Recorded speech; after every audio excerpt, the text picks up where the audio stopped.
everybody, Ira Miller here, Monday Night Live. It just seems like it was only yesterday since we last met. Has it been 2 weeks? Mm-hmm. Wow. So, first of all, Christian, yes. I think we need a little intro music. Okay. When we start our little, what does everybody think about that? A little intro music, especially, what is it, 6:03, so sorry I'm 3 minutes late, but I think we need some intro music kind of to start the live stream off. What do you think? Oh, Jacqueline, I love you. You are my girl there. So she's always saying that I'm a rock star, which I don't feel like a rock star. I'm just here for you guys, just to kind of give relevant information on whatever is happening in real estate today. So there you go. Yeah, you can kind of pull that up a little bit. There you go. Okay. All right, so guess what? We got kicked out of our one office. So, wait a minute. Hold up. What is this? Don't need that in the picture. I don't even know what that is. But, anyways, I'm ready to go. I think last time I was here, I was a little bit tired, but I'm ready to go today. Anyways, so as what happens a lot in my business is, as much as I try to keep peaks and valleys from happening in my business, there just seems to be no stopping it. Been doing this 22 years now. And that's what I'm trying to spread to you all is my knowledge of real estate in the 22 years that I've been selling real estate. So I don't know if you all know, but I started in Ocala back in early part of 2000 and worked for a place called Ellison Realty, Coldwell Banker Ellison Realty. And it was rough starting out. So what I did was I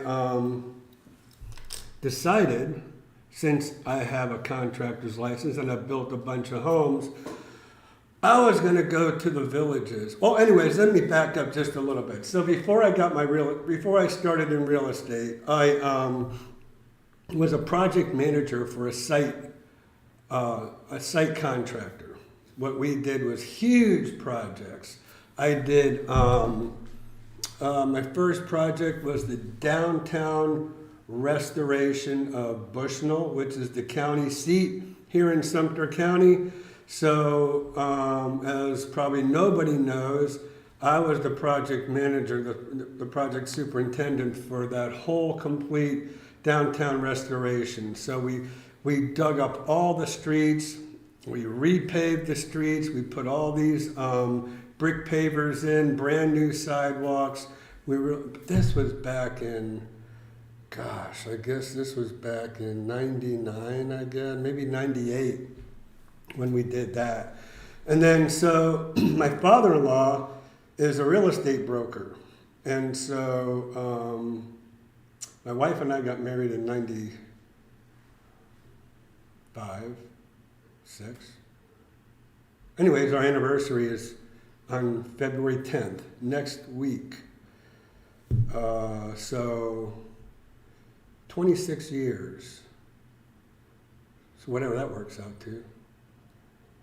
96. Okay, we got married in 96. I'm doing the math. So anyways, my father-in-law kind of goaded me into getting my real estate license. I was not going to get into real estate at all. But I went ahead and got it anyways just to prove him wrong. And then what I did was I'm going to just tell you, I am not a morning person. Just not. working as a site contractor, as a superintendent, you got to be on the job at 5 a.m. That is not me. I'm just not a morning person. I'm a late night person. I'll work to midnight. But as far as getting up early, get to work at 5, 6 o'clock in the morning, that was tough. So after a couple of years, I just said, I'm kind of done with that. And, you know, I'd built homes before that, so I wasn't really happy with the direction that was going. So I thought, what the heck? Anyways, I decided I'm gonna go to work for the Villages as a construction superintendent. So I went to HR, fill out an employment application, put in all my information, put in, so I was gonna, what did I want to do? I put in construction superintendent, and I have no idea what possessed me to put / real estate. Had my contractor's license, had my real estate license, oh well, whatever. I don't know, something possessed me to do that. And so I got picked up, not as a construction superintendent, which probably means I would be a whole lot more wealthier than I am today if I was, but it's just a lowly, poor real estate agent. And there you go. That's kind of the history of how that happened in 2000. Fast forward, 2022, here we are with doing what I just enjoy, really, is making videos, live stream, working with people who see my videos and like to work with me. It's all good. Let's go to our chats. So Jacqueline D, love you. Thank you so much for your kind words. Kind of embarrasses me a little bit because I'm just Ira. And then, oh, my buddy Kevin got in there. Okay. All right, hold up. We've got to do the photos. All right. That boy's getting big, Kevin. 9 months old. Wow. So Kevin sent me something. He showed me all the snow they got up north there. So I'll share that with you. I think there's almost 3 feet of snow. What did I say?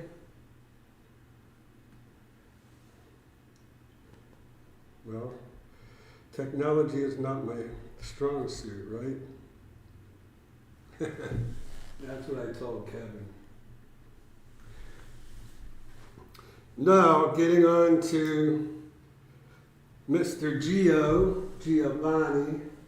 There's our latest and greatest videos. Thank you, Kevin, for sending those videos to us, or those pictures to us.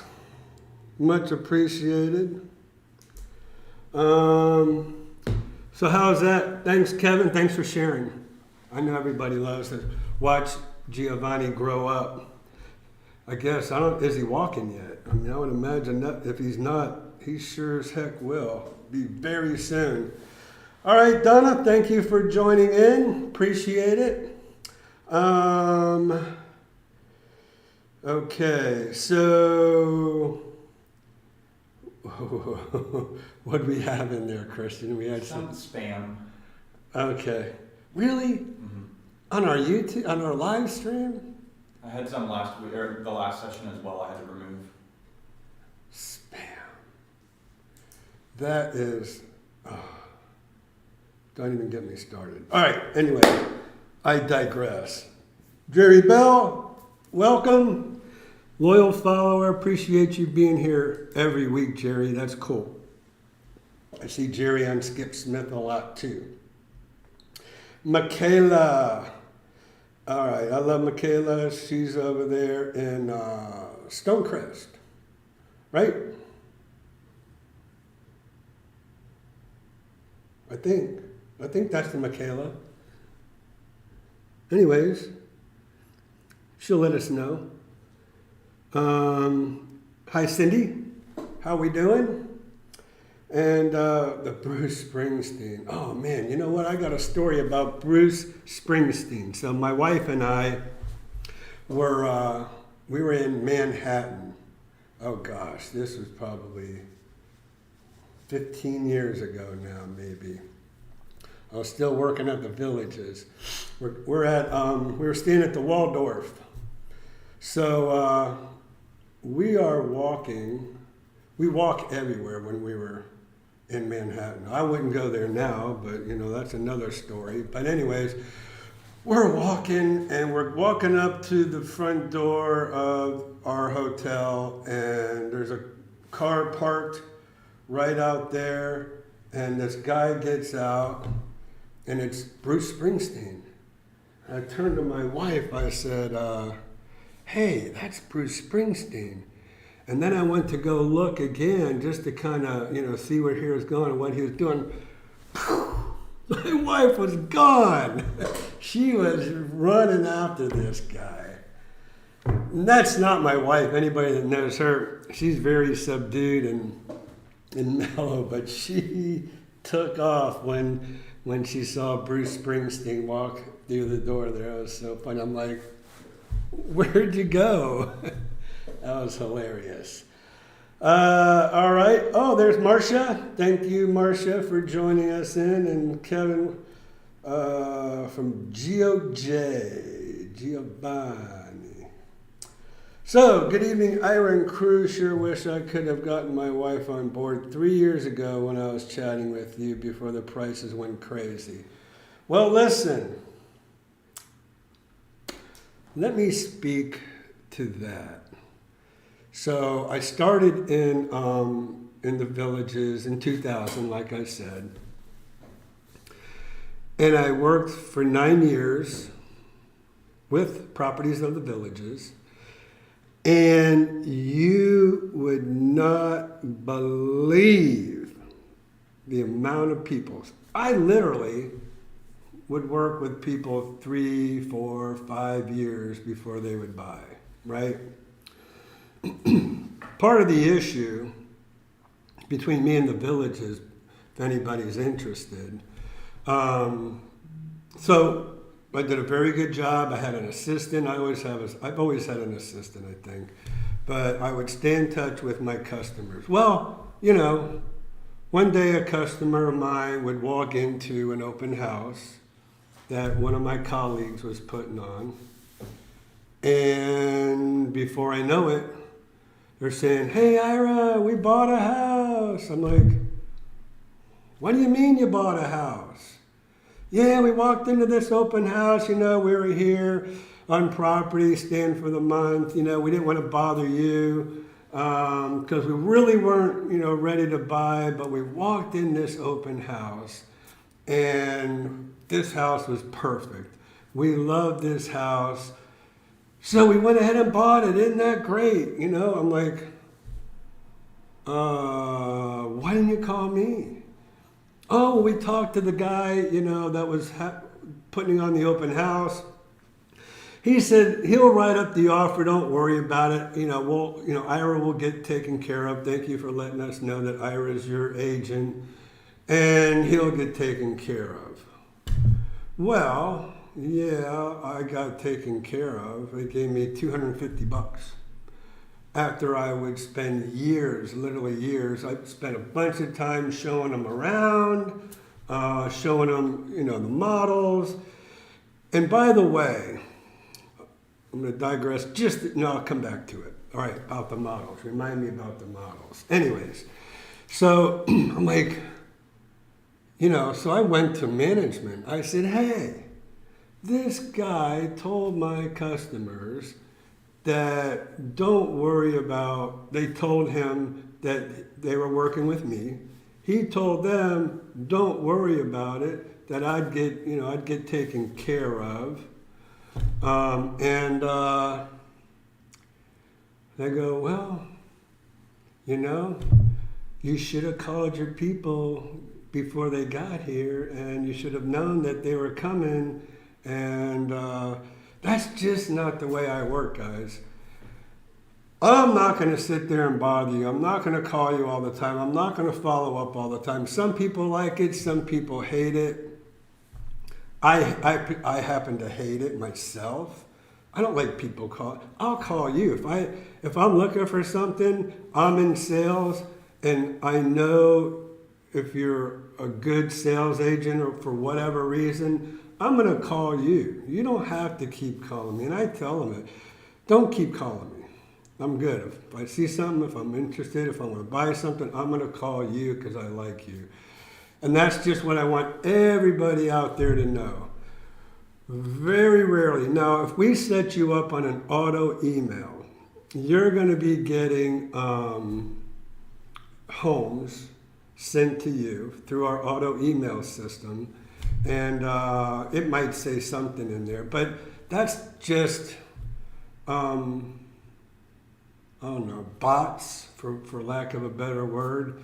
Also, we have a program that we work through called KV Core. That's our CRM, customer relationship module. KV Core will actually send some stuff out. I mean, I've really tried to minimize what they automatically send out on my behalf. You think it's from me. So the only time really I'm following up with you is if Blakely, my assistant, or Christian, or me, if you hear, if it doesn't say, if it says, well, I guess it does say Ira, right? Through KV Core. Yeah. So I don't know. I try to minimize that. Anyways, it is what it is. But I try not to do that. But I was so mad at that. I'm like, I spent 5 years contacting these people, staying, I'd send out Christmas cards or whatever, but, and then and from this story, I actually imagine, and they even admitted, yeah, I know we told you we weren't coming to buy, but yet this home was perfect, and he said you were going to be compensated, so we went ahead and did it anyways before somebody else came along and bought it. Which I get. I'm not mad at the customer. I'm mad at the sales agent who said, oh, don't worry about it. I'll write it up for you. And then Ira will be compensated instead of saying, yeah, go ahead and call Ira and he'll write it up for you and he'll present it to me or whatever. So I just, that happened a couple of times at the Villages and I was done. I was over it. And it never used to be that way. I mean, when I first started in 2000, my class made up 50 agents. Now there's something like 350 agents. But my class made up 50 agents. There was something like 37 agents before my class of 13. They call us the Buzzin' Dozen, but it was like 13 people anyways. So we had each other's back. If somebody came in the sales office and said, hey, I'm working with Stephen Smith and, I want to go out and see some homes. They just came in unannounced, but I was on the floor, it was my up, they called it, I'd say, well, wait a minute. Let me give Stephen a call and I'll see if he's available. And if not, I'll take you out, whatever. And then we would work it out, between me and the agent. We always watched each other's back. Fast forward to 2008, 2009, it got to be too cutthroat for me. And so that's when I left. So that's the history for me. Going back to the models, though, I want everybody here to know that, I just heard from somebody today on the telephone. It's very, very hard to get agents to do the right thing, especially those working for a developer. So even the ones that are on top of the world, Del Webstone Creek, especially in the Villages. If you come on a lifestyle preview plan which most of you do when I meet most people come on the LPP, they call it, the Lifestyle Preview Plan. If you tell that agent you're not here to buy, you're just here to check the place out, you're going to get the whirlwind tour and out. If they spend an hour with you, you're lucky. And I want everybody here to know, you, especially today, with the lack of inventory that's out there. So what I'm hearing now is they'll take you, those sales agents, and they're not realtors, by the way. They're real estate agents. They don't belong to the Board of Realtors. They don't abide by the Real Estate Board of Realtor ethics because they don't belong to the Board of Realtors like I do and everybody else in the MLS does.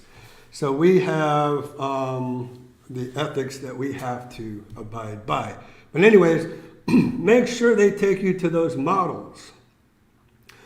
And if you don't know, if this is your first time here and you don't know what you want, you give them a price range. You say, look, I'm looking to spend anywhere between $300,000 and $500,000.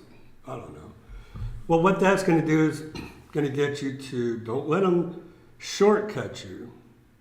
So let me just say there's 6 series of homes here in the villages. There's manufactured homes. That's how this community started, with mobile homes and manufactured homes, right? So there's manufactured homes. They started in 1973 and they ended in 1989. 1990, the villages kind of started doing properties of the villages or whatever, Villages Holding Company. They're known by several different names. They started doing their site-built homes in 1990. But anyways, manufactured homes. Then patio villas. Patio villas are what I call the entry-level home. They're the 2-bedroom, 2-bath for the most part. There are some 1-bedroom, 1-bath out there. I actually have a 2-bedroom, 1-bath that I have listed myself for $249,900, by the way. The lowest priced patio villa out there. Courtyard villas, ranch homes or cottages, they were known by both. When I started, that series of home was called ranch homes. Ranch homes, people kind of got confused with the ranch, not models, but just ranch design, right? So ranch homes, everybody knows, is a home that's on one level. Well, they call them ranch homes here because those were your kind of entry-level single-family homes, not a villa. Then designer homes, then premier homes. So that's kind of how all the homes work. But anyways, I don't believe they even make premier homes anymore, or not currently anyways. Maybe they'll pick it back up, I think. But from my understanding, there's no more premier homes, which makes the resale premier homes they've just gone through the roof. It's crazy. But anyways, so make sure you see all the models. Don't let them shortcut you. They're going to try. Don't let them do it. What they're going to try to do, like I said, is they're going to try to take you to these spec homes that they call inventory homes. On Top of the World calls them move-in ready homes. But anyways, don't let them shortcut you. Make sure that they show you the models. Why? Because nobody really has the inventory right now to show you all the different homes, all the different models that are available. So you are doing yourself a disservice if you're coming here for 5 or 6 days or whatever the LPP now is. You're doing yourself a disservice by not seeing all the models so you can actually see which one that you really like. All right, and take pictures too while you're there. Make sure you take pictures of the homes that you feel like you really like, and make sure you note which models that you really like, because then you can come to me and say, hey, Ira, I was out there with the Villages agent. I saw the Jasmine. I really liked that. I saw the Iris. That was a really great home. That's kind of the floor plan I'm looking for. That's the price range I'm looking for. This is going to be able to give you, well, it's going to help me help you if you at least get them to do their job and take you out to the models. Don't let them shortcut you. Don't let them just take you to inventory homes. Say, look, I want to look at the models. I want to be able to go home after home after home. They're on one street. You can just go and see them all, depending on how fast you are, between a half hour and an hour. And that is the way to do it. Okay, so make sure that happens. All right, let's go to our chats again. I guess I got kind of long-winded. If y'all have any questions, feel free to ask them here. Let's see. So Disney Mom, hello, Disney Mom 007. Let's see. Okay, so cool. Yeah, okay, there we go. Michaela, that's who I thought I was talking to. Yes, they're in Stonecrest. And they bought their home through a video. And I did a great before and after video, right, Michaela? That was really cool. Thank you for letting me do that, because Michaela and her partner came in and made the dining room into a study or a flex room or an office or whatever you want to call it. I mean, we went in there and just changed all kind of things. It was really cool to see the before and after and the video that we were able to do. So I thank you for that. If y'all, I don't know, do you know what the name of that video is? Well, see if you can find that, because then we'll just send people to go check out Michaela's house. How's that? The Hess Bad Business on their part, anyone that has followed you. Yeah, I mean, and that's the thing. I don't do this job for the money. And you have to be careful, because there's a lot of agents, they just do it for the money. I mean, I've been in the business so long, I don't do it for the money. I do it to help people. I do it to make people happy. I mean, so that's what I'm all about. Even when I'll get some pushback, like, on Top of the World, I'll like, hey, I'll introduce you to On Top of the World, and then I want to be involved as much as I can, but they've been limiting, my involvement. I just let you all know. I used to go out and take videos of your home as it was going up. They told me, don't do that anymore. Can't go out there, can't take videos of my customers' homes who I brought to the dance there. But it is what it is. It's their home, their property, it's their rules. So, I used to like doing that. So those of you who I brought there, which I used to be able to do that, I can't do that anymore, just so you know. Anyways, let's see. All right, Wrestler Mania. Hello, Ira. I'm still at work. Shh, don't tell anyone. Okay, but thank you for coming. Appreciate it, Wrestler. Okay, we are still working in the cold tundra, hoping to retire soon. Yeah, well, I showed you all that snow that Kevin sent to me, that picture Kevin sent. Okay, issues like that proves not everyone is truthful. This is the reason we all trust you. Well, thank you so much. And, that's what I'm here for. I'm here not only to help you, but protect you from the knuckleheads that are out there. And in today's real estate market, oh man, it seems like everybody and their brother goes out when the market is good and gets their real estate license. I mean, I'm looking at some of these people and like, what are you doing in real estate? You have no idea what you're doing. Because, you know, a lot of people think, oh, real estate's so easy. You know, I just go out there, show you a couple homes, write up a contract, send it off to the title company, and I'll see you later. I'm on to the next one. It's never that way. Never, ever, ever. And they learn the hard way, right? So, oh well for them. Thankfully, I had the experience to weave us in and out of all the perils and the ups and the downs that are definitely in real estate. So I'm a problem solver, and I consider myself a great negotiator as well. But don't tell other agents that. Let's see what else. So Michaela, that was very sweet. You were very honest and professional. We loved working with you, and I loved working with you all as well.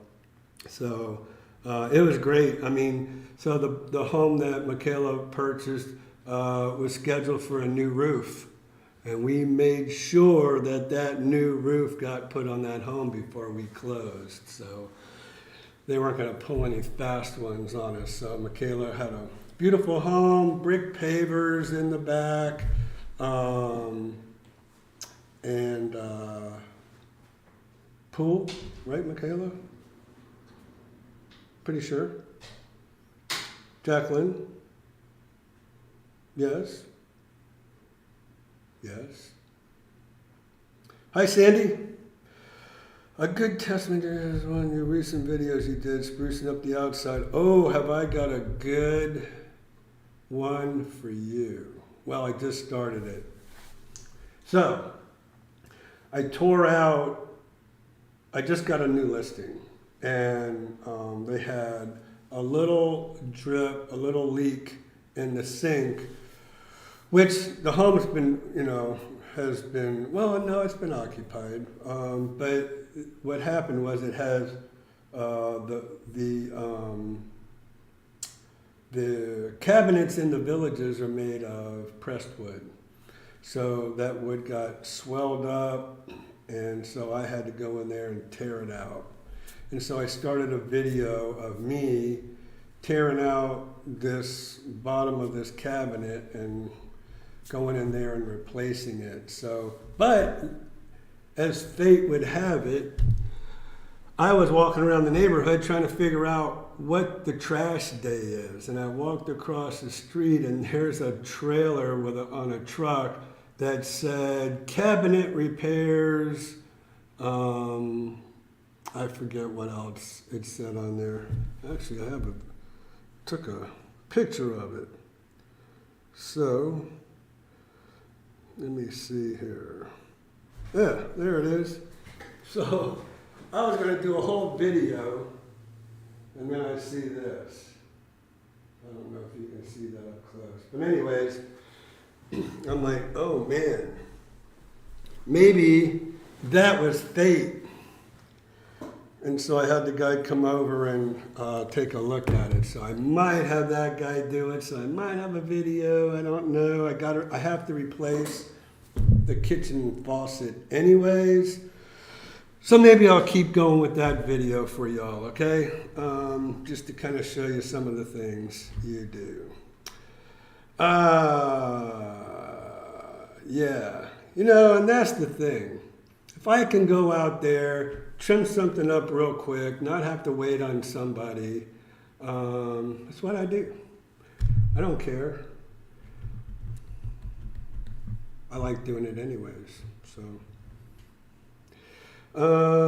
Michaela, you're sweet.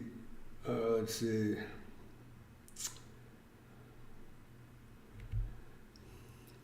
All right, so Marcia, oh yeah, gosh, we got a great home for Marcia. Are you loving your home, Marcia? I mean, there was when I walked in, it was all open in the back. It was like a park back there. Expansive, it was awesome. Yep. So yeah, I got Marcia a really good deal in Stone Creek. That was before this crazy market hit, right?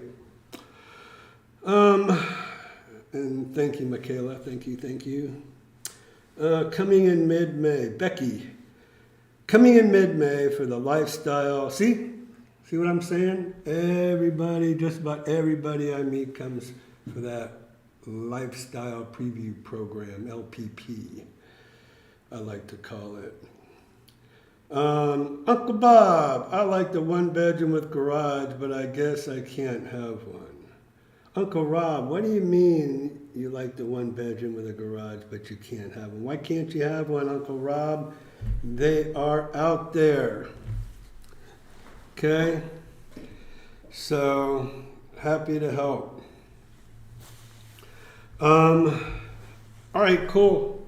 So, what else do we want to talk about? Not getting many questions in there, so I'll just keep rambling on about the market. So, today's market, what I would say is, well, I was going through some more videos and I was listening to where I was talking about, yeah, the market's going back up, you know, the inventory's going up. And then what happened? Went right back down. So I told Christian, I said, you need to yank that video off our YouTube channel because that was a wrong prediction. I guess I need to get out of the prediction business because nobody can predict what this market is going to do. But you know, I think a lot of rumblings in the stock market kind of make that real estate market a little bit shaky as well. So those are some indicators.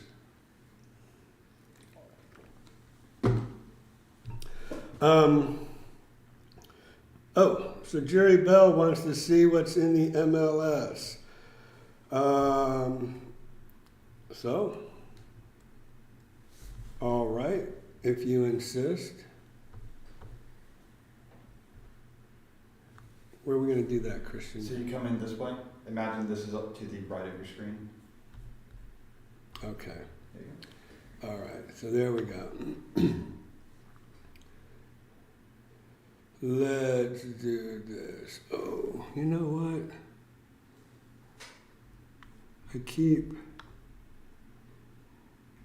No. Anyways. All right, we'll do it the hard way. I get so tired of dialing in this stupid password and all that stuff. My ID number gets old. And I usually have it saved up here. I can save it. I have a way to save it. All right, Jerry Bell. This is my MLS, Stellar MLS, okay? And Matrix is my program. So what we're going to do, search, quick. We'll do a quick search. And you can see over here, active.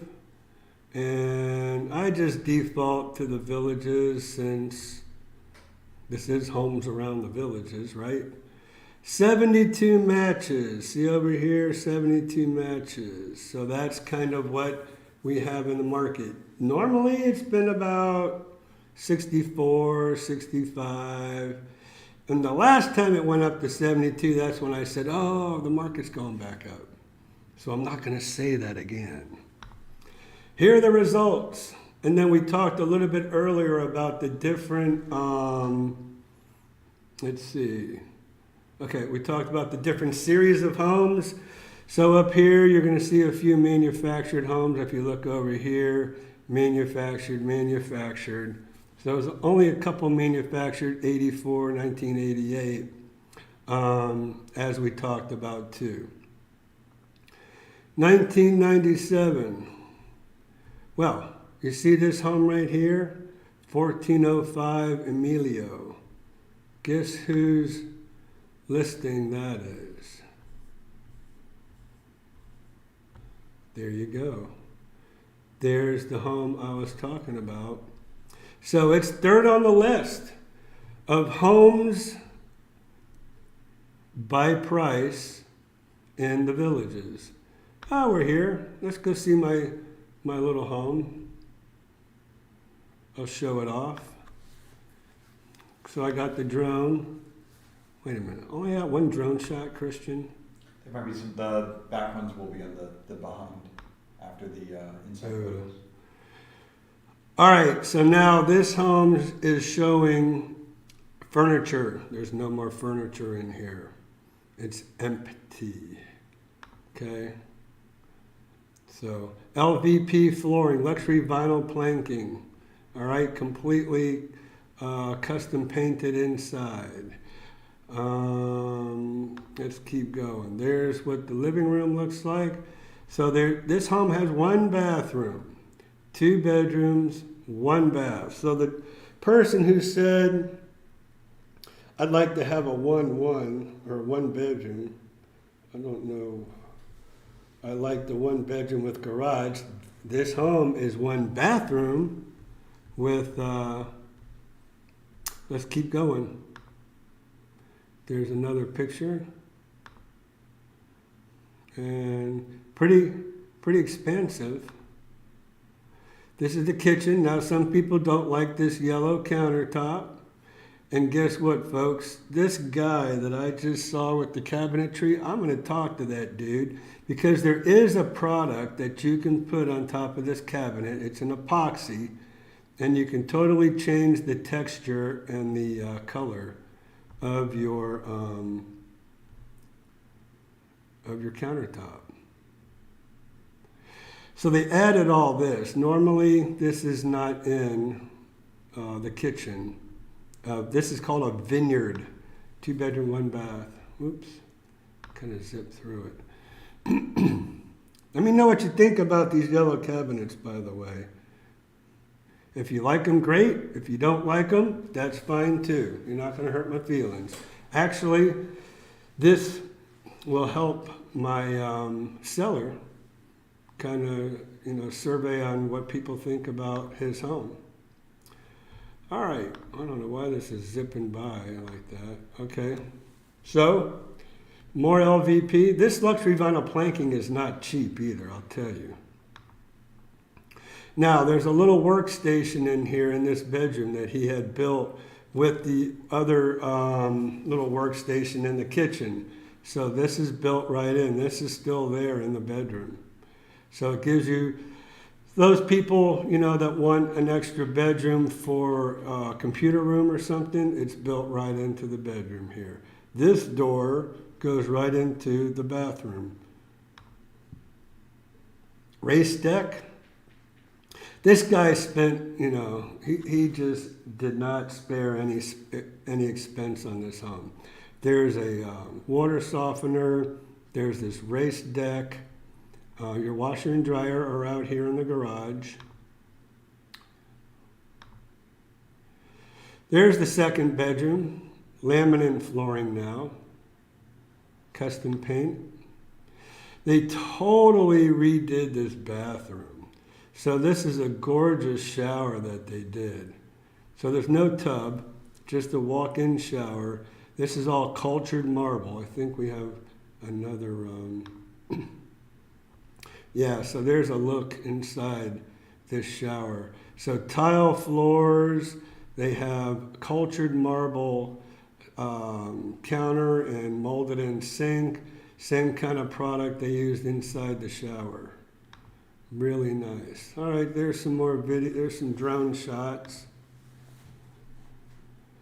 So you can see your awnings. Very close to Spanish Springs. Oh, guess what? This right here.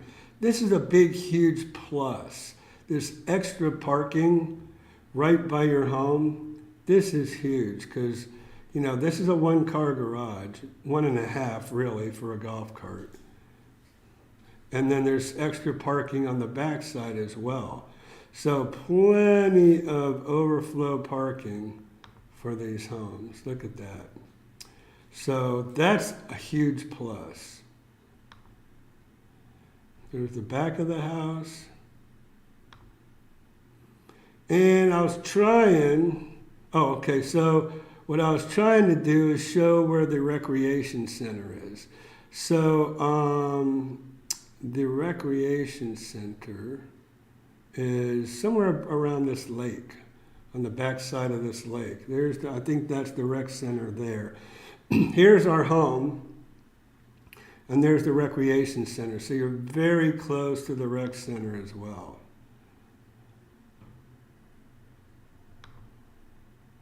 All right, so there we're back to. So again, this home is it's the first home that's not a manufactured home. It's a site-built home at $249,900 to steel. All right, so then there's our other, so we quickly go from 159 up to 389 in the first 25 homes that we have here. And then we go to the next 25, you're at 390, and boom, you're at 539. Now, these mostly are designer homes. So designer series homes are probably the most popular of all the homes in the villages. And then they go all the way up to a mere $1,800,000. So I showed this, and I can't believe they have not reduced the price of this home. I have to tell you, it is not even close.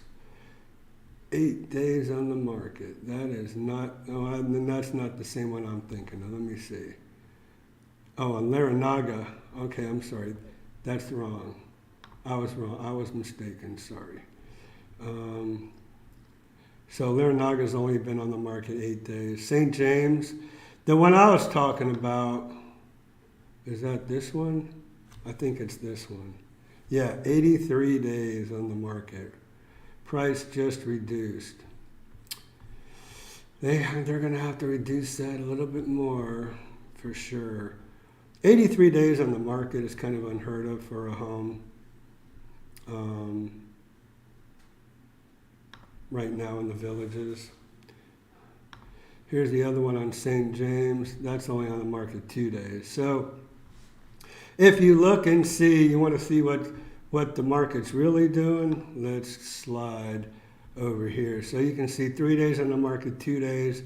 Here's one in Finney at $799. It's only 1,923 square feet living area. It's been on the market 45 days. That's going to tell you overpriced. 249 days for $1,170,000 on Laranaga. That is incredible for that to be on the market that long. So, I'm very familiar with that home as well. Not a bad home. It's a huge, huge home site, though. So a lot of people don't even want to take care of a home site as big as this, and that might be the issue with this home. But not bad inside. Has a nice big lanai in the back.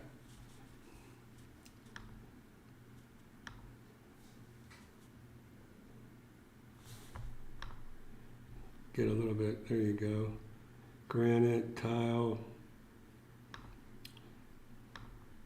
So, this one, if you're looking, it's $433 a square foot. 2,700 square feet living area. An expanded St. Simon's. Like I said, Premier Homes, I don't think they're building them anymore. So, anyways, there you go.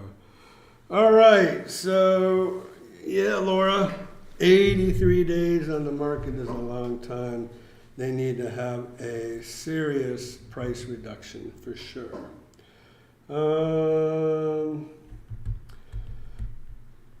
Good. So Marcia absolutely loves Stone Creek. That's Del Webb Stone Creek. So if any of you don't know Del Webb Stone Creek, Del Webb purchased their property from On Top of the World to the north of On Top of the World. So they sit at the very far north of On Top of the World, and they bought all this property back in 2007 when the market was taking a nosedive. Because they had just finished up at Del Webb Spruce Creek in Summerfield, which Summerfield is between Ocala and the Villages. So Del Webb Spruce Creek finished up in '07. Del Webb Stone Creek started in 2007. So Jerry, was that good? Did you like? Is there anything, maybe, do I need to go back? You need to see anything else in there? Let me know. So Panda Hughes, hopefully 72 listings. It's kind of still hanging in there in that 65 to 75 range. It's been like that for quite some time now.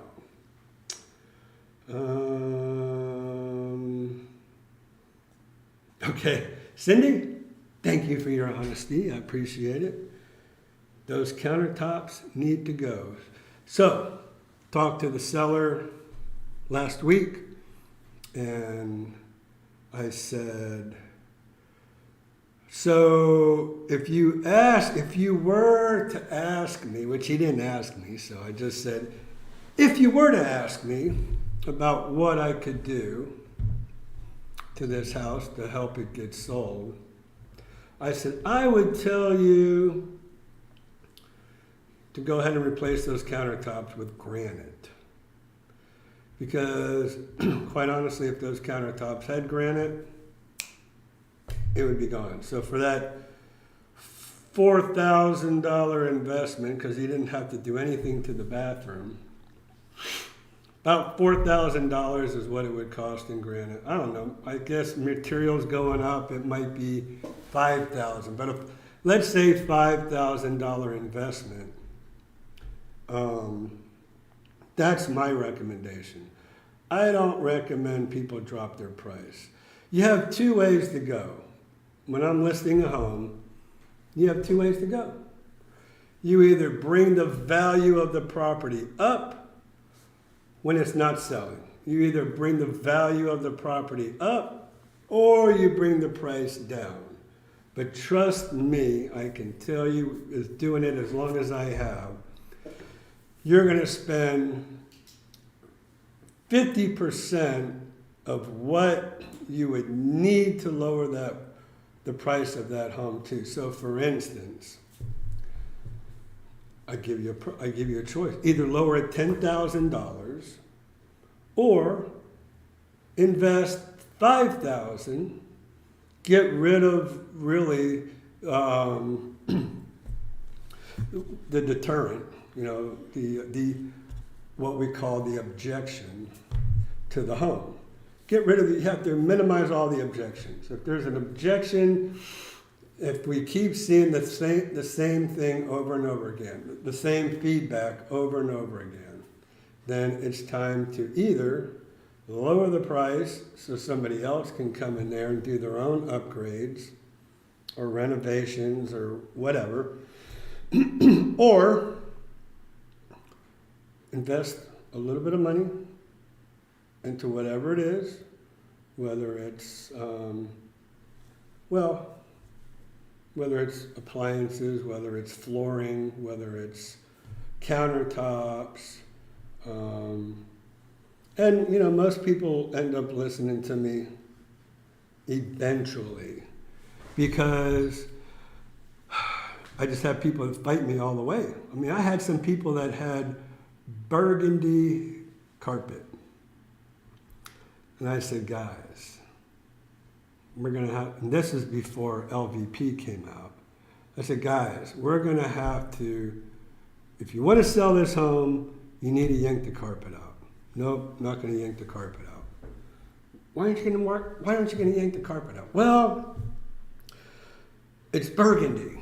Yeah, but that burgundy matches our curtains. That burgundy matches our furniture, and it did. They had burgundy shears. They had burgundy furniture that it did match, but I'm saying, look, number one, people don't want carpet, period, in homes anymore. They just don't. Maybe in bedrooms, but not in the main living areas. That's number one. You got to get rid of the carpet. Forget that it's burgundy. No, well, don't forget that it's burgundy, but that's number two, it's burgundy. So number one, people don't want carpet. Number two, it's burgundy. We have to get rid of the carpet. So for 3 months, they fought me on that. And in month 4, they said, okay, we're going to do what you ask. And I said, okay. I'm like, okay. Look at the last comment. So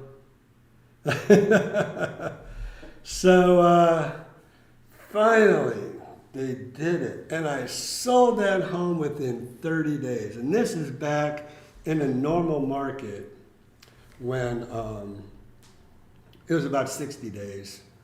But once we got past 90, I said, we have to do something.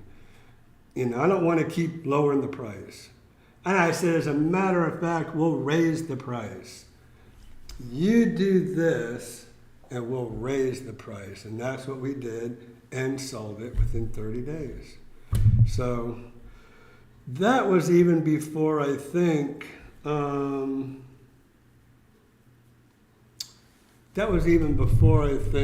even started my YouTube channel.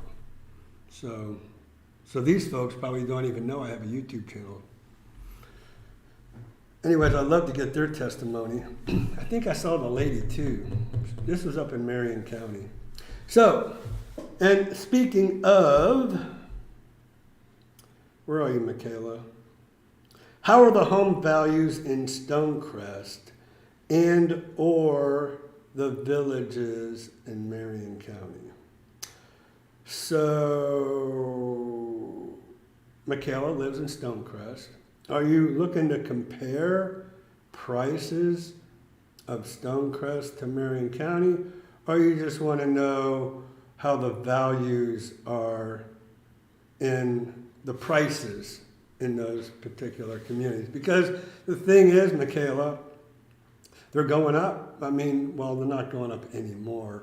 They've pretty much, I think, kind of maxed out. But anyways, they've gone up, absolutely. But I'm not sure exactly what you're talking about. Is the inventory, so Panda says, is the village's inventory increasing or decreasing? It's staying the same. As you saw, 72 homes on the market. It's been like that for, going on 10 months now, I guess. So, let's see, pull up the I think you absolutely live. Stone Creek, good. Looking on the village's website, there is not a lot of inventory, especially in older homes. So, yeah. Somebody asked me, well, how much inventory does the villages have compared to you? Well, the villages love to skew their numbers in two different ways. One way, they say, we have all this inventory. Well, they do. They have new homes in inventory and pre-owned. But if you're going to compare apples and apples, you have to go pre-owned to pre-owned, resale to resale. And so if you look at their resales, they probably have about as much as the MLS does. So it's usually pretty close, pretty even to inventory. Not counting the new homes.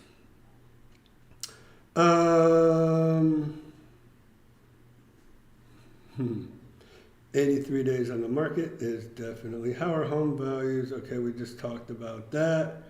So I think, Michaela, home values, I believe, seem to have stabilized.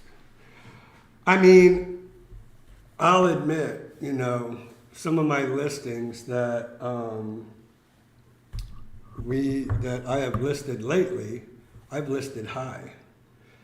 Because I don't want my sellers to leave any money on the table. And I tell them that. I say, look, Here's what the market says your home is worth. I do comparative market analysis. It's called a CMA. I look at what's sold. I look at the inventory to see what our competition is. And I say, okay, so this is our competition. This is what we're up against. This is what homes similar to yours have sold for. So this is my pricing analysis that I'm giving you. And so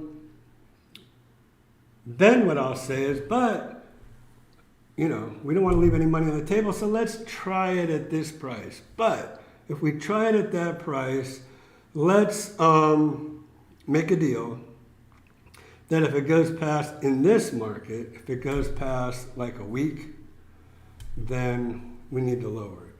Normally I would say if it goes past a month, but not in this market. This is not a normal market. So I say we'll try it at this price. And invariably, homes that are overpriced do not sell. Even in this market, even with this low inventory, they're not selling. So I think, you know, we're kind of maxed out at price.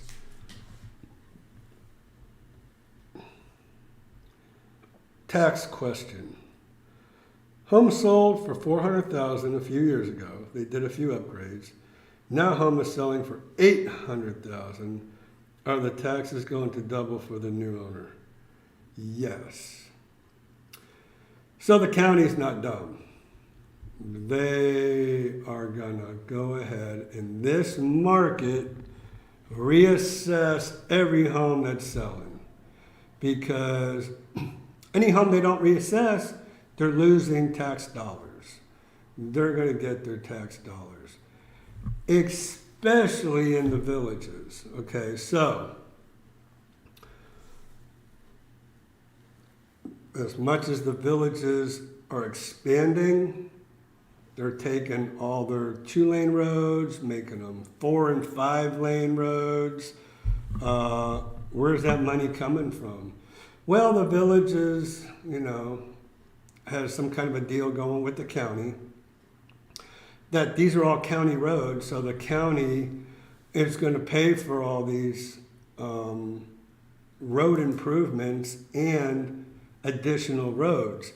Every home in the villages is a county road. All those gates that they have, you know, in the villages, anybody can get in them, and anybody has to be allowed to get through those gates because their tax dollars are paying for those roads. Now, if they were private roads, then they can close those gates and only the people who live there can get in there. But pretty much anybody knows you just push the red button when you pull up to the gate and you can get in. So all these are county roads. And so, yeah, especially in the villages, they're going to reassess your home because they're going to need those tax dollars to keep building these roads for the villages. All right. So, Chris, hopefully that helped you. And Wolverine, can't fix stupid. Well, you know, sometimes it takes a little while, but they usually come around, to my way of thinking. All right, but the owners were moving out of the house with the burgundy carpet, must have had an emotional attachment to the burgundy carpet. Laura, you are right, and that's one of the arguments I use. I'm like, hey, you're moving, you're leaving, right? So let's do this. That is one of the arguments I did use that helped me be successful in getting those carpets torn out and laminate flooring put in. Home value holding, home values are still holding.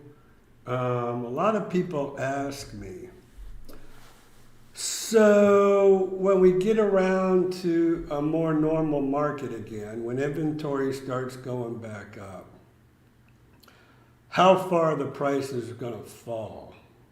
Because everybody remembers 2005, 2006, with all those investors buying all these homes and getting 125% of value of the home from the bank so they can do their renovations, so they can flip these homes. And they're bundling all these mortgages, you know the whole story. So we're not seeing that same type of market simply because supply and demand, and because there's a lack of supply. Now, let's just kind of say that supply starts getting plentiful again. Our price is going to go down. I don't think so.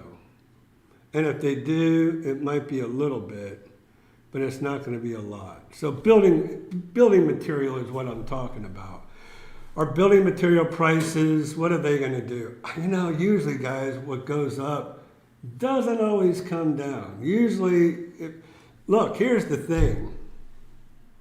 If you're giving people who used to make $12 an hour, $18 an hour, because you need to get the help, because you can't, find good help or you can't get the help, it's going to be very hard to tell that same person, that $18 that I gave you, I'm not going to give you that anymore. I don't really need you that much as it is. I don't see how you do that. So the price of labor, in my opinion, is going to stay elevated. If anybody knows anything about labor market here in Florida compared to up north, I can tell you without a doubt, like you have a lot of unions up north that we don't really have here.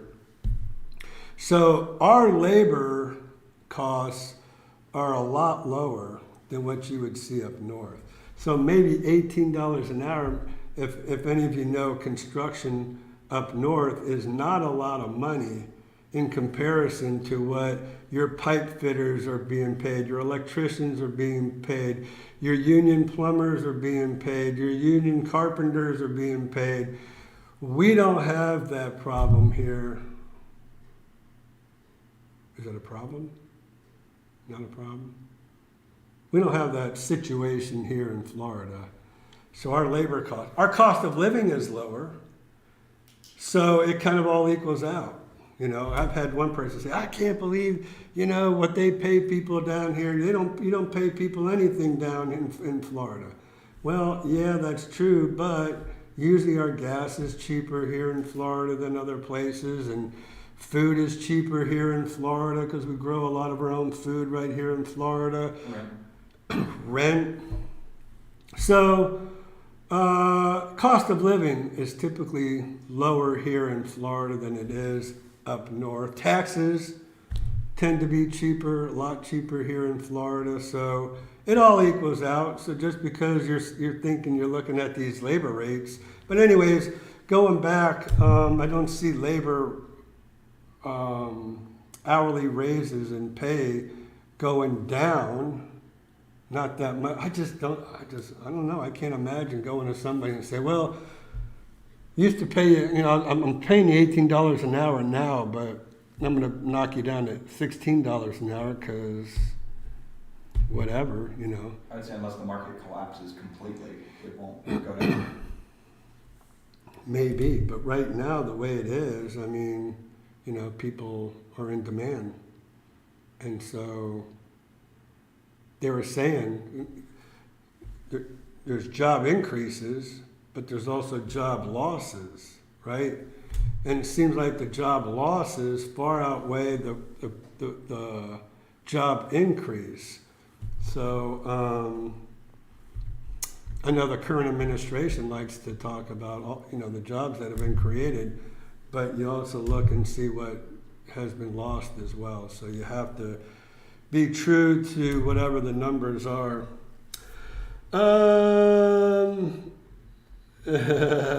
Uncle Rob, I think Biden is sending you plane loads of low-priced laborers. You're probably right. I'm sure of it. So do you think the new homes in the villages are a bit overpriced? Again, supply and demand, yes, but if you want a new home from the villages, you have no other place to go. They have a capture on the market there. So there you go with so anything can happen, and it just kind of remains to be seen. I could tend to get really political on this situation, which I'm not going to do. My mama told me 2 things you don't talk about: religion and politics, right? So I think it's best just to stay away from that. Even though I've told y'all, I think I've told everybody, I'm an independent voter. So I vote my conscience, and I just take a look to see what everything is, and I keep a neutral attitude, and I just speak from my heart and from common sense. But I try to keep that to myself. Anyways, so Uncle Rob,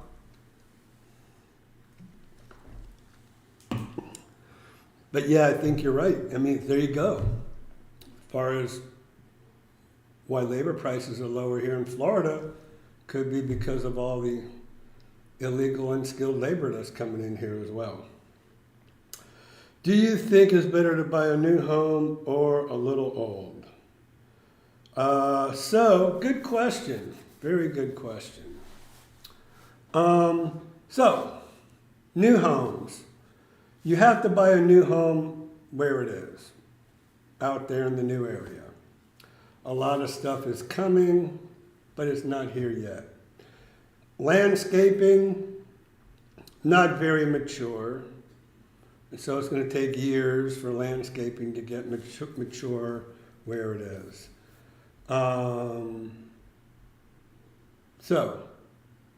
But I have a bias too, because I can't sell new in the villages. I can sell new and on top of the world in Del Webb, Stone Creek. Villages of Citrus Hills. By the way, I hope everybody's had a chance to see that video of Villages of Citrus Hills. But pre-owned resales, in my estimation, is the way to go. Why? Simple. All the upgrades that people have done to their home. Brick pavers, upgraded landscaping, big huge palm trees, the nice little landscape walls that they tend to have here in the villages area, plantation shutters, custom painting on the walls,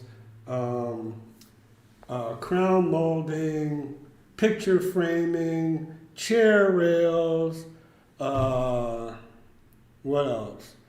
Custom fans, custom lighting. There's just so much more that you get with a pre-owned home. Then you have to put all that money into a new home.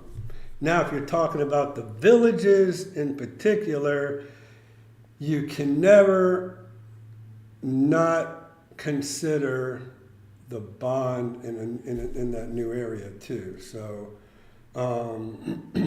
now, Finney is a 2017, so it's 5 years old over there in that new area. So that's up and coming. That's getting to be really nice.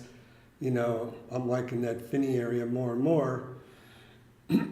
As it matures, there's a lot of different things over in the new area. They have the little putt-putt golf over there that they don't have anywhere else in the villages. That, by the way, I don't know if they stole that from On Top of the World or whatever, but On Top of the World has had a putt-putt golf course over there for quite a while. But they got some cool stuff over there in the new area. So you know what? It just depends on what you're really looking for.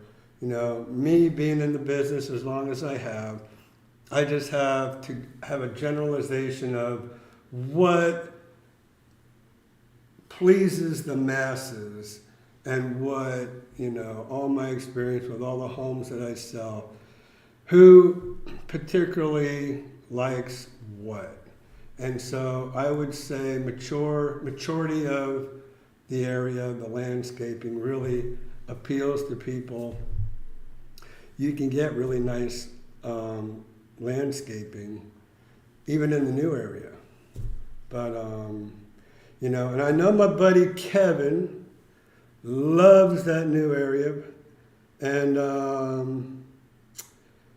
so, but I don't know. I just can't get past the bond.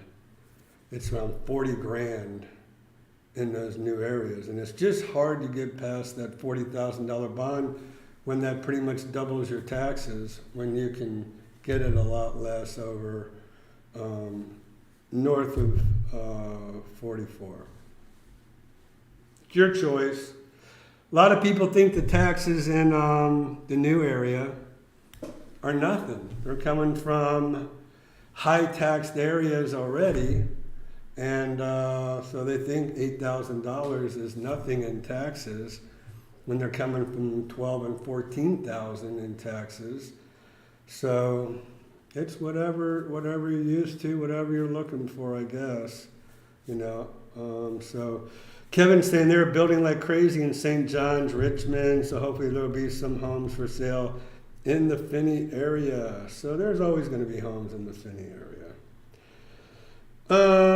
Mortgage rates will go up this year and may cool off the market a little bit. I totally agree with that, Chris. You know, I heard that they're supposed to go up 4 times this year, so hang on. If you can't park your travel trailer in your driveway, is there a separate lot somewhere? No. And I'm assuming you're talking about the villages. I do know they have and on top of the world, they have a really nice storage area for trailers, even covered areas.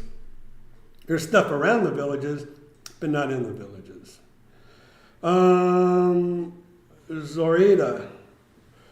Hi, Ira. I'm moving in a year and a half to Ocala. Hopefully we find something really nice like $250,000. The maximum is $280,000. Thank you so much for the work you do. So,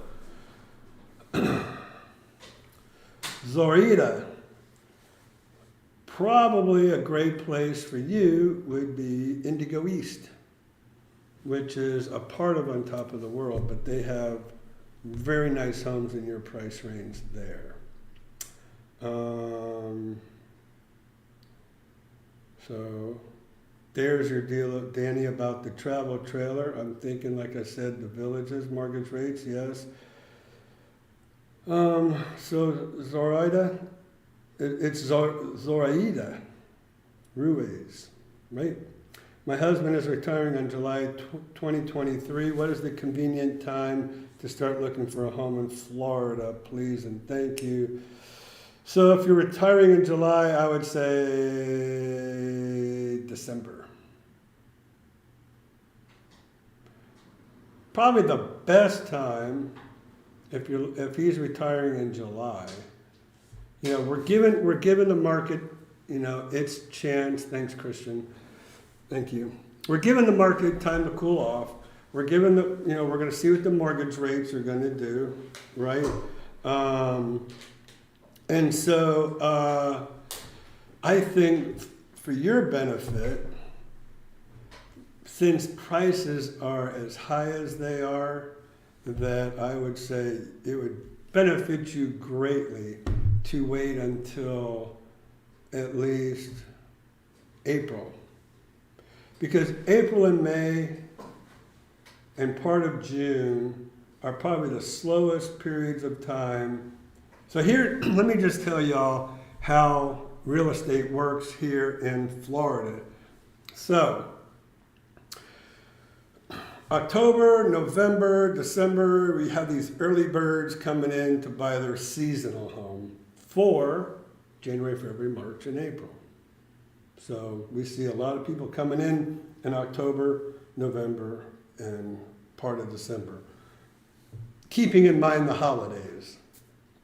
So usually October and November until we hit Thanksgiving. Then we have some stragglers coming in after Thanksgiving for their seasonal home. Then we have some people coming in January, one to buy a home. As soon as they get here in January, close by February, so they have a place in February or March. Seasonal homes. So that's your seasonal market, October, November, December. You have some very, very, very early people, but not that many in September. So October, November, December, and then even January. Then April and May, slowest time of the whole year, because all your seasonal people have already purchased. All of your permanent primary residents who are looking for their permanent home, their full-time home, here's what happens to them. The retiree up north is in his home, wants to sell his home. Normally he sells his home to a family. That family's not moving until those kids are out of school. Excuse me. They've been in school all year. So they're not going to yank their kids out of school in March or April. They're going to wait till those kids get close to being out of school. Then they're going to move in the summertime. Then they're going to start their kids off in a new school district somewhere. So that's when that retiree sells his home and starts coming down. So in the later June, July, August, even into September, those are the primary times for your full-time residents, your permanent residents, primary residents. So April and May, I mean, the whole primary inventory has been building up while everybody's been buying their little smaller seasonal home. The primary homes, the big permanent homes are the inventory's building up in those all through that snowbird seasonal rental. And then April and May, you should be able to get some really good deals. So that's the best time to buy, really. But if your husband retires in July, maybe you want to buy something a little bit ahead of time to try to get a good deal. So what we'll do, we'll set you up on an auto email. Contact Blakely, my assistant, at 352-204-9026, which Christian is over here sleeping. He'll write this telephone number in the chat. Call Blakely, have her set you up on a auto email. Give her your criteria and your email and your name, and she'll set you up, and you'll start receiving homes. And here's one thing you want to tell Blakely as well, is you want to see all the active listings and pending listings. Why do you want to see pending listings? Because if you're getting pending listings, then you're seeing the active listings go under contract. And that's a great thing. You can judge the market yourself by watching how fast homes go pending. And if you wanted to go even that much further and you wanted to know what that particular home sold for, and they typically sell in 30 days. Well, if we did sold homes as well, then you'll see that pending sale go to sold, and then you'll see how much it's sold for. So that's a little tidbit for you.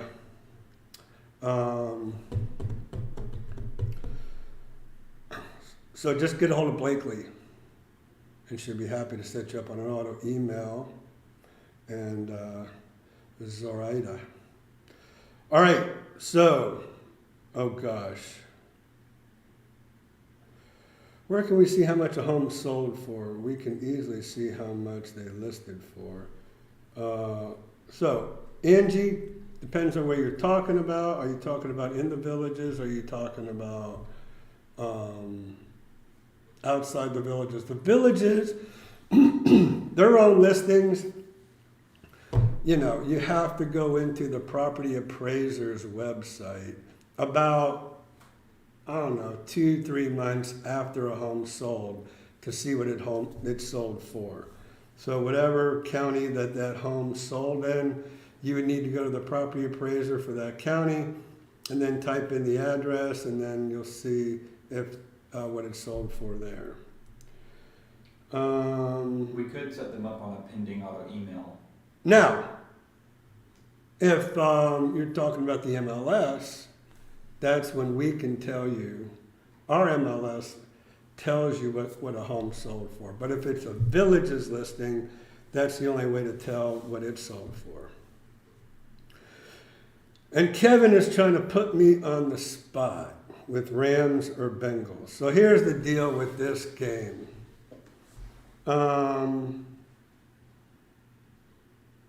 When I was young, Miami Dolphins, that was my team. I was born in Miami, raised in Fort Lauderdale. I was watching in the era of Don Shula and Bob Greasy and Dan Marino, and they did great. And so I had two teams. I had the LA Rams and I had the Dolphins. So then the Dolphins started doing bad. Then the Rams were still my team. And then they, where'd the Rams go to? Where'd the Rams go to? Jeez, how soon we forget. Anyways,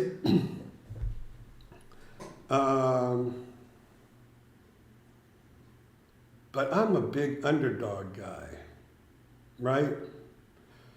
Joe Burrows, he's an underdog. I've always felt like I was an underdog my whole life. St. Louis, thank you, Jerry. The St. Louis Rams. And they were Cleveland Rams at one point. So I fell away from the Rams when they moved to St. Louis. And so now they're back in LA. They're kind of the Rams of old, I guess. And I like Stafford. They're both good quarterbacks. You know, Joe Burrows is a really good quarterback.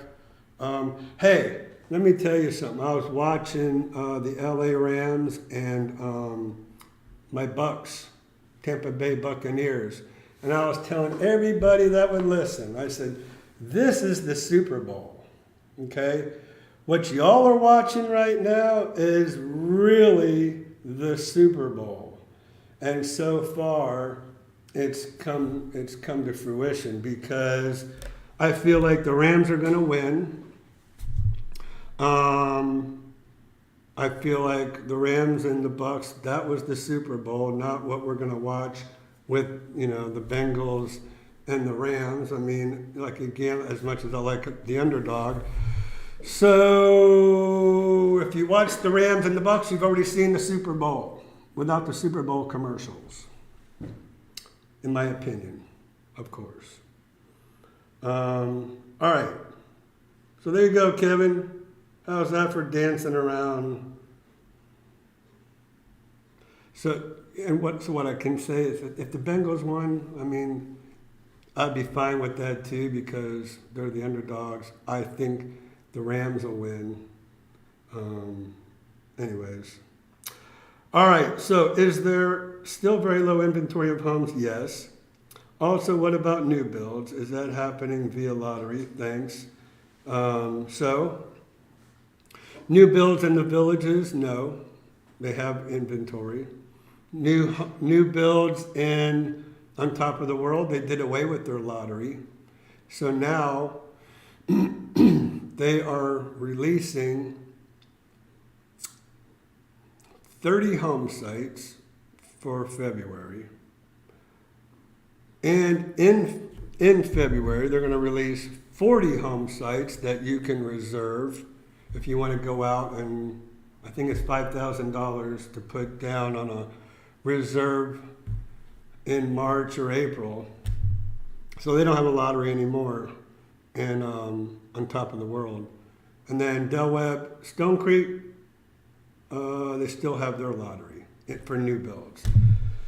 So, and then Latitude Margaritaville, man, 2 years. They're 2 years out if you want to build a new home in Latitude Margaritaville. So that's a killer for me. Anyways, there you go. If we purchased a home that needs remodel, would you have an interior decorator and contractor you could connect us with? Absolutely, Angie. We can hook you up with some really good people that'll take very good care of you. Okay? Whatever you need. All right. So, let's see. I'm looking at Angie. Did you read Becky's? So Angie, I think, kind of came a little bit late, didn't you, Angie? So that's why I'm kind of... Did I see Becky? Yeah, did you read Becky's? Becky, is there a home that is being sold by owner? Oh, I didn't. Would you represent the buyer? Oh, that's a great question, Becky. All right, so let me kind of just, that reminds me again too, which I do every live stream. So let me digress just for a second, Becky, I'll get back to you. People are talking about on top of the world, they're talking about Del Webb, Stone Creek, even Latitude Margaritaville. Please, please, please, if you want me to work with you in these communities and you have not already contacted them, don't contact them. If you've learned about these communities through me and you go and you contact them and you say, hey, can you send me a brochure? You know, I heard about you on Ira Miller's channel. They're probably not going to note that you heard about them on Homes Around the Villages YouTube channel. Then you're going to be in their system. Then you're going to come and say, hey, Ira, you know, I want to go out. Can you take me over to On Top of the World? Sure, I can take you on Top of the World. We get over there. Well, actually, first things first. Now what we do, Blakely will send you a referral form and ask you to sign it. And then we send it to these other communities. That's the only way to protect my relationship with you and my involvement with you. Because as soon as you contact them, they're going to say, nope, already in our system. You didn't procure them reaching out to us. And even if you said, I told them that I heard about them from your channel, you know, you have to consider the source. That's all I can say. So, going back to what Becky was saying, for sale by owners, yes, same thing. Contact me. Say, hey, Ira. And I tell people this all the time. Go to Zillow. Go to buy in Zillow. It says buy, sell, and some other stuff. Buy, sell, rent, open houses. Anyways, go to buy. Click on for sale by owner. You'll see pretty much every for sale by owner that's out there. I'd say you're seeing at least 80%, between 80 and 90% of all the for sale by owners. Everybody knows now you can go to Zillow, put your home in the for sale by owner section. You can put your home open house in the open house section of Zillow. So many people know about that. But anyways, yes, contact me. Ira, I saw this home on Zillow. It's a for sale by owner. It's a 3-bedroom, 2-bath, Jasmine, $350,000. It's furnished, has a golf cart, no bond. It looks perfect. Absolutely. I'll call. Hi, how you doing? This is Ira Miller with the RA Grizzard Real Estate. One of my customers saw your listing in the for sale by owners. And so I'm a real estate agent. And so if I brought you a buyer, would you be willing to pay me a commission? So you can tell that I've said that hundreds of times before. And 99% of the time they'll say absolutely. Because they're saving, number one, I'm not charging them full commission on the buyer's side. They're saving the seller's side commission, so they're saving all kind of money anyways. And not only that, but now they have a professional that's going to help facilitate the whole transaction. I'll write the contract, I'll go ahead and put it at the title company, I'll do everything that needs to be done, and it's worth it to that owner to have me come along. And now they don't have to pay an attorney to help them with it. So they're way ahead of the game. So that's how that works with for sale by owners. Not only that, but I'll go over, take a video of it for you. I'll send it to you. We'll keep it private so you can look at it. You can say yay or nay. If you say nay, we're going to put it out there to everybody on the YouTube channel. So that just benefits everybody on Homes Around the Village's YouTube channel with these for sale by owners. And trust me, people love to see for sale by owner videos on our YouTube channel. So we would love to work with anybody, especially you, Becky, with for sale by owners. Okay, so it's a win-win-win situation. I win, you win, and the audience wins on Homes Around the Villages. All right, so Angie, there you go. Hi, Mr. Miller, is there an advantage in buying a house cash versus finance or partial cash and finance? So, oh my gosh, what a great question that is. Thank you for asking that question. So, here's the deal. In this market, cash is king. So you're probably going to come back to me and say, hey, I heard your video, cash is king. Cash is king. If we are in a very competitive market, we're in a market where most of the time there's a lot of multiple offers, bidding wars, whatever you want to call it. But so anybody who's cash, all the finance people go this way, all the cash people go over here. So yes, there's a huge advantage of cash. Now, that's not to say you can't get a mortgage.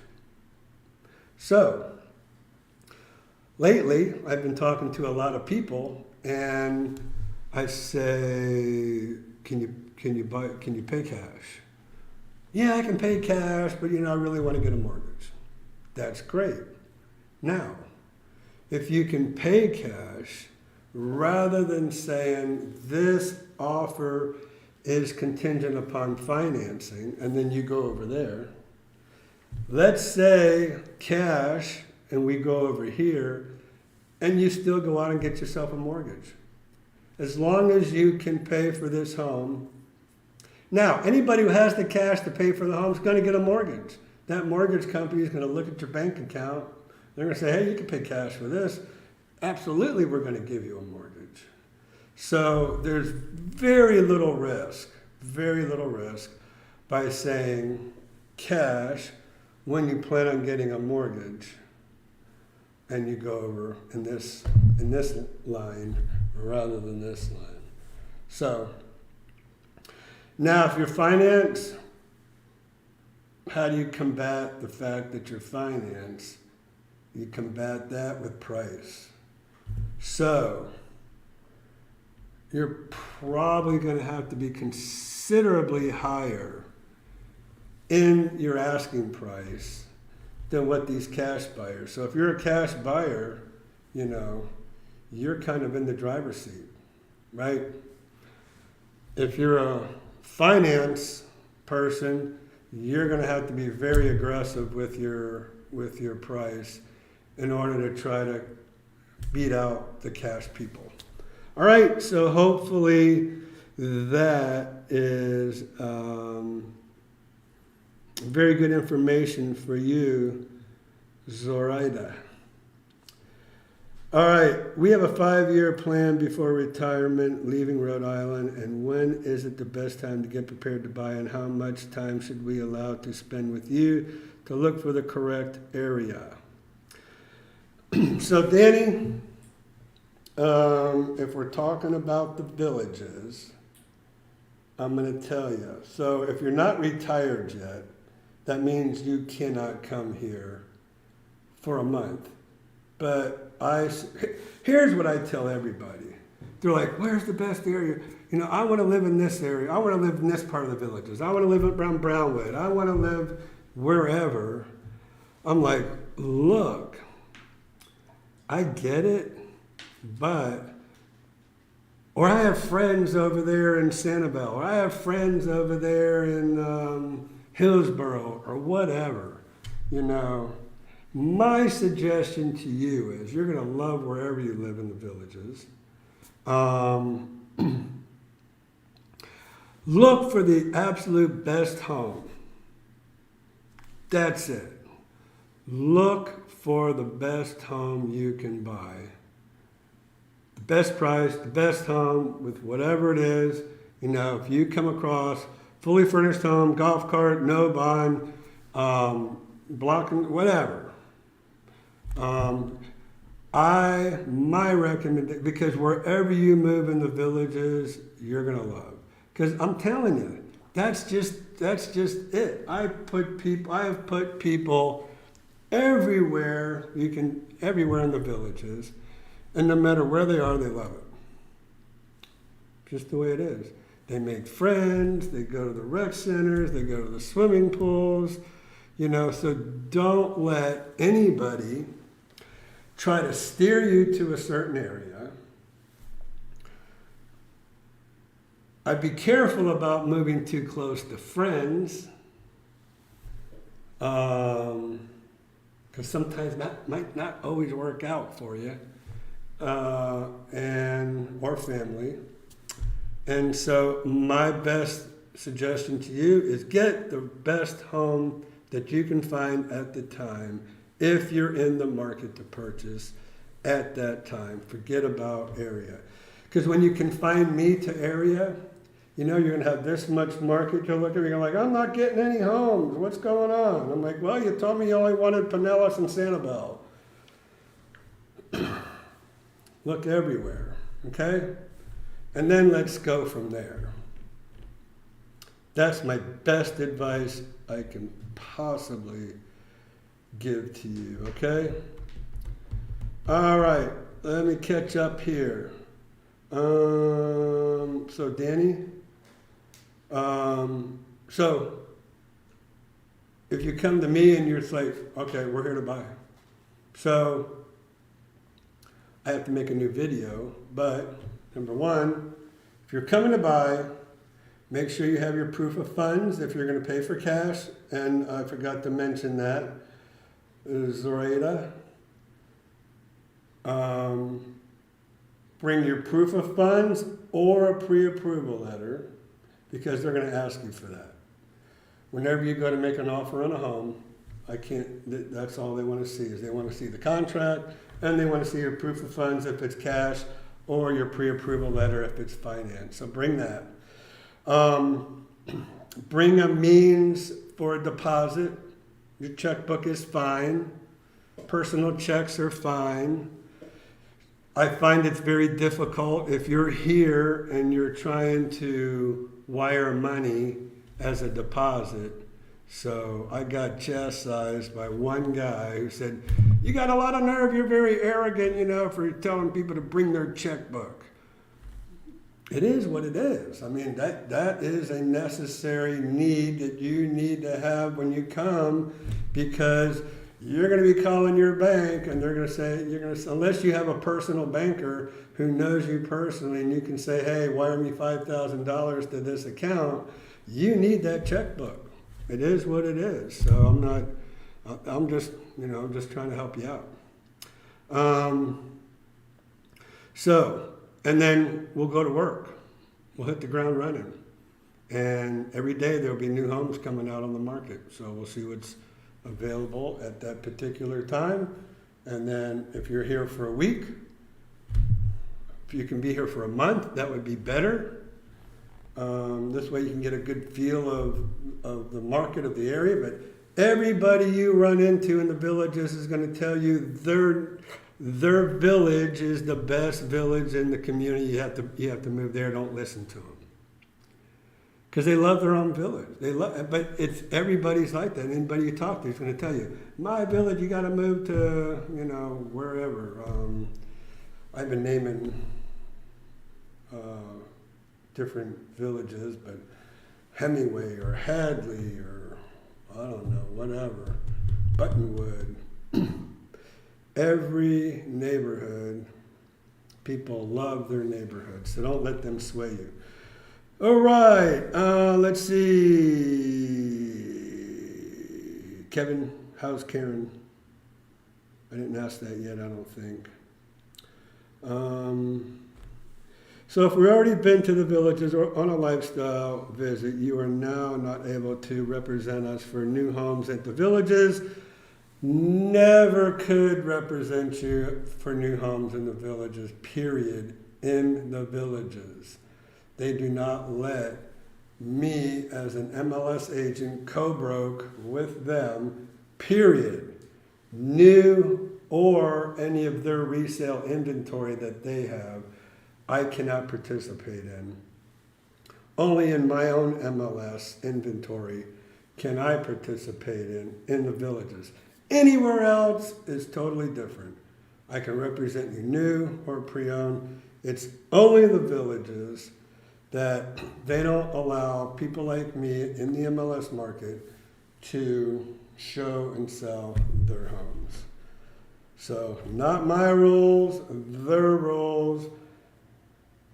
I'm friends with the owners of the villages, so I'm not even going to go any further than that. Okay? It is what it is. Anyways, evening, Ira, Mark, huh? Marcy. No. Yeah, he corrected it.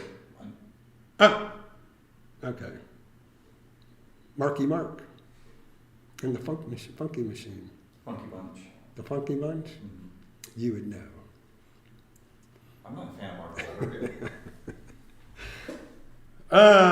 All right, sorry, Mark. Okay, Mark and Marcy in Knoxville. Hey, that's where my dad was born, in Knoxville. And we love it up there in that area. We go to Gatlinburg all the time, Spearville. Love the Knoxville area. All my family's in Chattanooga, though, now. We will be down to see you February 24th. Cool. Can you recommend a place to stay month to month?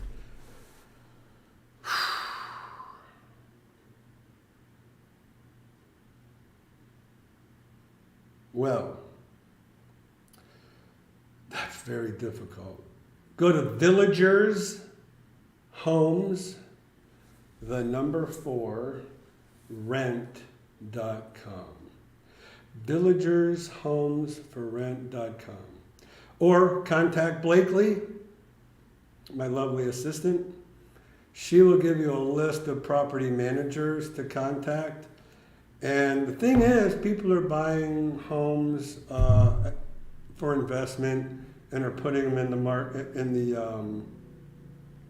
the inventory all the time. So you call Down Home Properties is one. ERA Property Managers, my company here.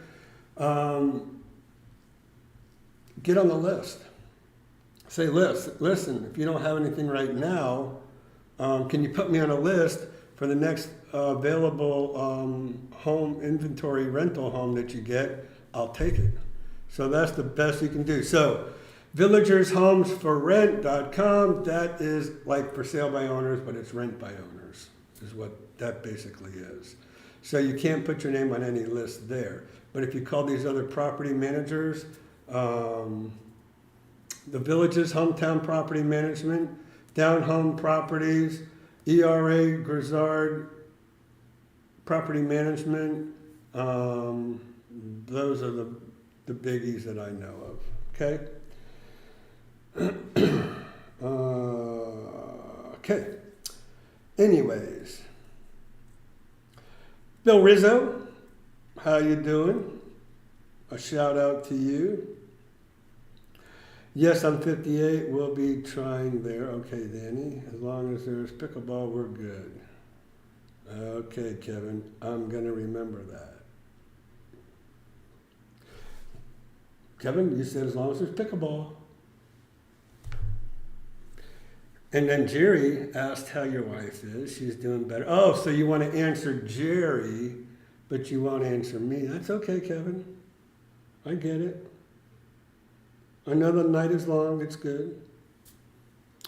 We have the cash in the bank, safe for our home. If we buy a house now, who would care for our house? Thank you so much. You've been so kind. So, two things. Number one, if you want to rent it out, then you just put it in with the property management. Like I said, we have property management. I have control somewhat in our property management division. So if you want to put it with us, then we'll go ahead and get it rented out for you.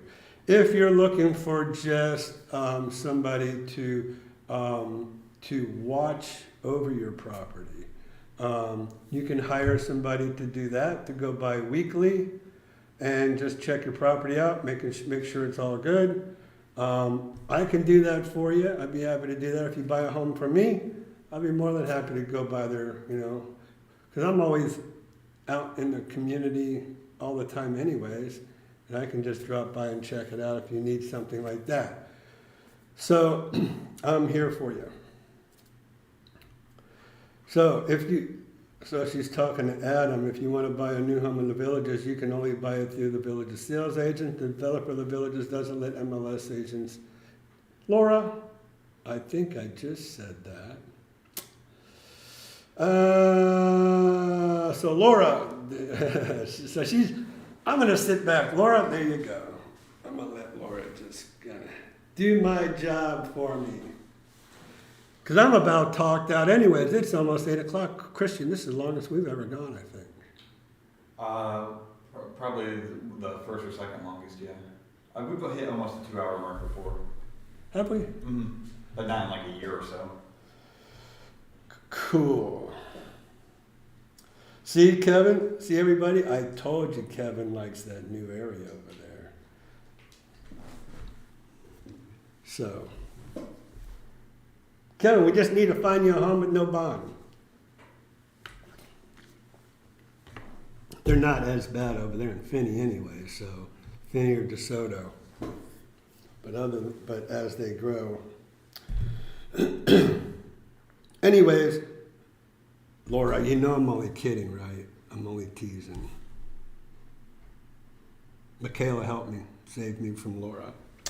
Is there a bond for On Top of the World? Okay, well, there's a teeny tiny neighborhood in Candler Hills. They tried it in. I think it was $9,000. It's probably down considerably right now, but 99% of On Top of the World, no bond. Okay? Thank you very much, Zorida. Let's see. Laura's not talking anymore. Laura, I'm only kidding. If you are going to live south of 44, check the distance from the home to the turnpike for the noise level. Oh, Laura, that's an awesome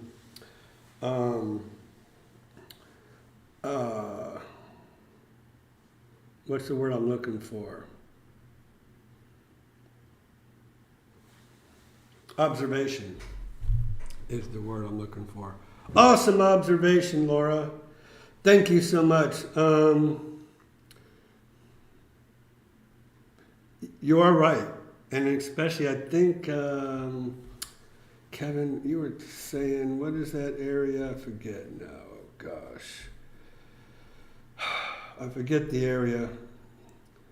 Oh, the Grove. Citrus Grove. Yeah, you're right. That's what I was looking for. Yeah. I gotta tell you, I cannot believe some of those people that bought homes backing up to the turnpike. That just blows me away. Okay, so Laura, I need to know you're not mad at me. Come back. Let's see. But that was a great observation about, because I have a guy, his name is Avram. He said, oh my gosh, he said on, I believe, Laura, it's realtor.com, they have some kind of program for noise level. So any of you looking in that new area, Abram was telling me that they actually have the decibels for that area. So one of the village's sales agents was trying to get him to buy an inventory home over there. I think it was in that Citrus Grove area. And he looked it up, and he found it was like 100 decibels. It was something crazy because of the turnpike. So, all right. Anyways, since Laura's not going to answer me, since my, oh, there it is. Okay. There we go. I guess we're going to wrap it up. 8 o'clock hour, 7:59. Michaela, thanks so much for jumping on. I really appreciate it. Love having you participate.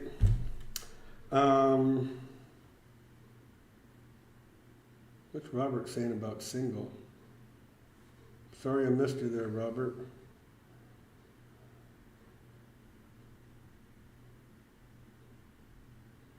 Oh, by far, Becky, conventional is a lot easier than VA. VA has their own,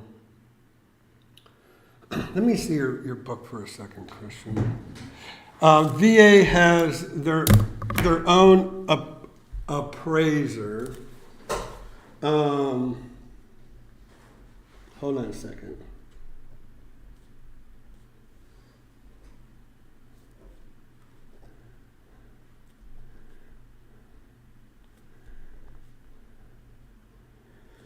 And you don't want to mess with, first of all, you don't want to mess with that appraiser, because he's not just going to appraise that home. He is going to inspect that home. And VA and FHA have their own appraiser / home inspector. And, well, if it's an older home, they're not even going to consider you, because they get put on the blacklist if they fail. That home that you might be doing the VA loan with, if that home fails a VA appraisal, they get on the blacklist and they'll never, nobody else can come along with a VA ever. So, what'd you do?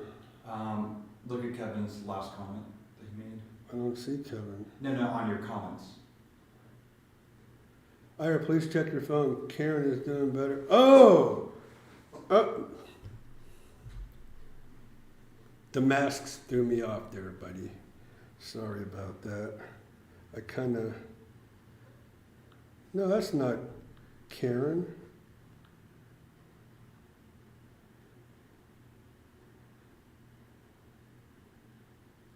That's.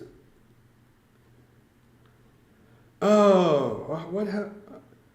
Okay, sorry. I didn't see that in my stream of. Oh, there it is. It's at the top. I apologize. I kind of went right over that. All right, there you are. Well, she's smiling. She's looking good. That's great. Everybody want to see a picture?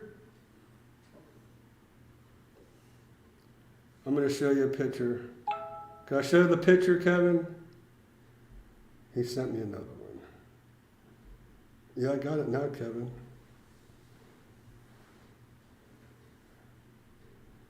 Here's this great looking couple that we've been talking about all night. Here you are. Y'all are famous now on the Villages YouTube channel. Homes Around the Villages YouTube channel. Okay. That's great, Kevin. Thank you for that picture. That was awesome. Yep, send it again. Cool. Sorry, I don't know how I missed it. I don't think it was on there before, but I don't know. Maybe it was. All right, so let's see. Let me just catch up on some of these other chats real quick. We don't want to leave before then. Did you find that? What I asked you? No, I did the video with the makeover. What did I just? Oh.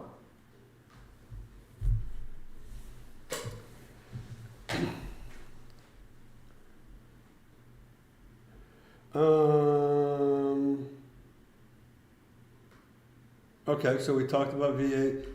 Yeah. In this market, first of all, cash,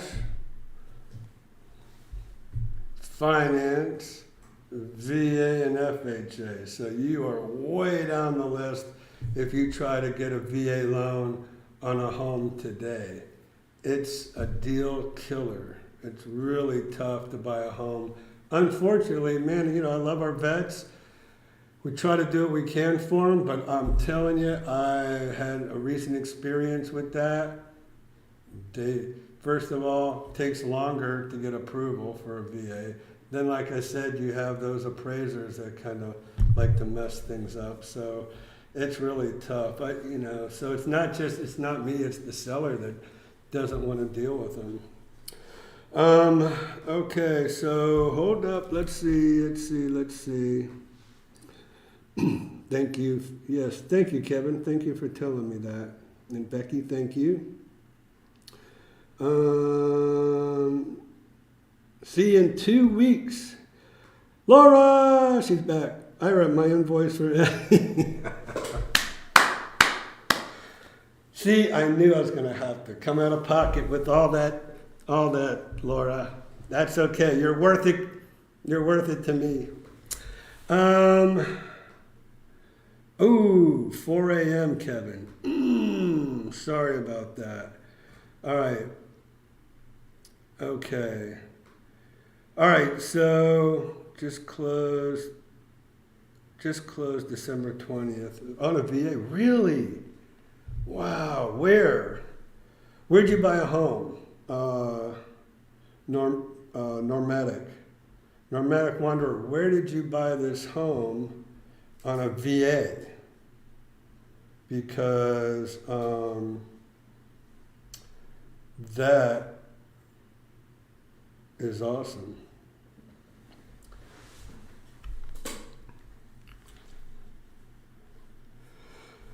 Okay, so anyways, I guess we will bring this to a close. And, whoops, I knocked down my microphone. All right, so we're going to bring everything to a close, folks. It is 8:05. Christian is on overtime because Christian comes in at, thank you. Christian comes in at 12 on every other Monday, so he can, Village of Bel Air. Wow, that's great. I'm happy for you, for sure.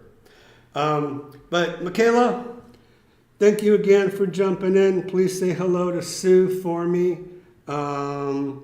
And Kevin, I'm sure he's by, so I would say please say hi to Karen, give her my love there. And Robert said he's looking for single ladies to show him around. Except Robert, he didn't say where. So,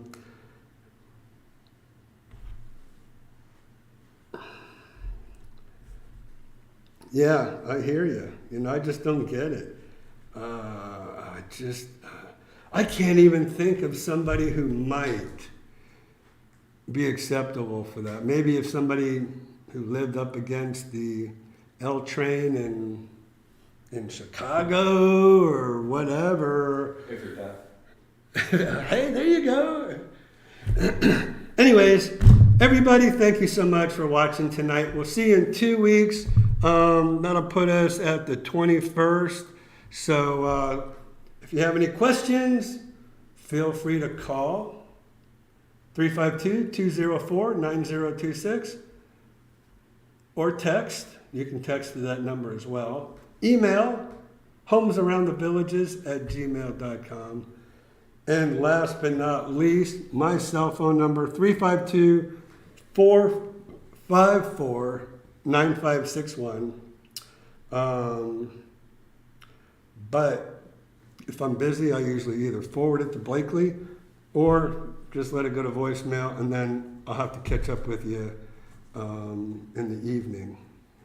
Because things are still pretty busy, even if we don't have inventory to sell. All right, so thank you all again for attending tonight, and see you next week. Not next week, see you in 2 weeks. I was just checking to see if Christian was awake. All right, guys, thanks so much.